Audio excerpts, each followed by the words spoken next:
Gingusgan karon sa Talisay City Health Office ang ilang kampanya Batok HIV. Adunay gitanyag nga libreng self-testing kit ug mga tambal alang sa gitakbuyan sa balatian.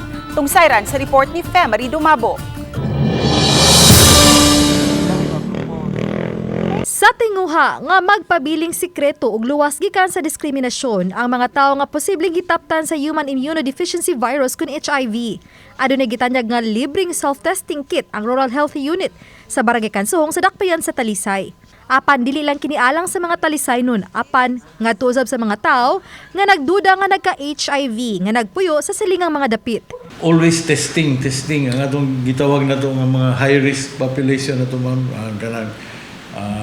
ang mga MSM, kanang mga ang vulnerable population, ang mga batanon sa national from the Department of Health Epidemiology Bureau nga ang majority na karon ang age nga ma-detect ang positive sa HIV is nagkaubos ari na sa 19. Gawas sa libreng konsultasyon aduna sa libreng demo kung unsaon kini paggamit. Kani siyang lancet, imura ni siyang ibutang mismo diri sa imuhang asa nimo nga finger, tip sa imong finger, asa nimo dapita gusto mag-prick. So inig human nimo og prick, ay human nimo kuan imura na siyang iduot. Okay. So naa kay kuan nga tingog. So imong makita nga naa na siya'y dugo nga nigawas. Ang first blood nga mugawas, imo na mag-squeeze out, no? So imo na siyang pahiran. Unya, ikaduha nimong buhaton mo, squeeze na sad ka og balik, no? Nya gamiton na ninimo ang imuhang test kit.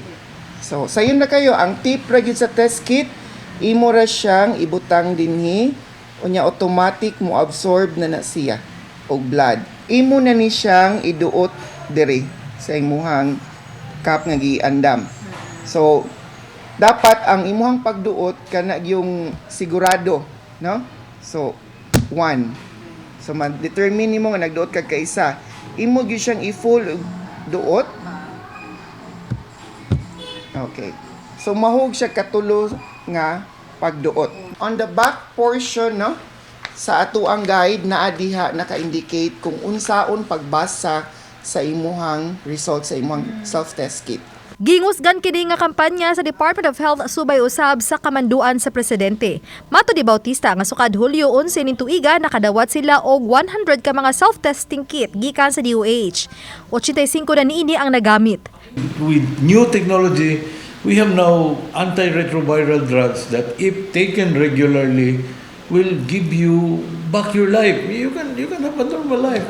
Kay usa, number 1, ang bago karon ng mga medications for HIV, minus na kay side effect, o more or less, practically wala na siya ikuan. Although monitored gyapon sila. Giklaro ni Bautista nga tinguha usab dila makita ang tinuot nga gidaghanon sa kaso sa nataptan sa HIV sa syudad alang usab sa diniliang tabang. Oba ni Godfrey Relien, Femery Dumabok. Balitang Bisdak.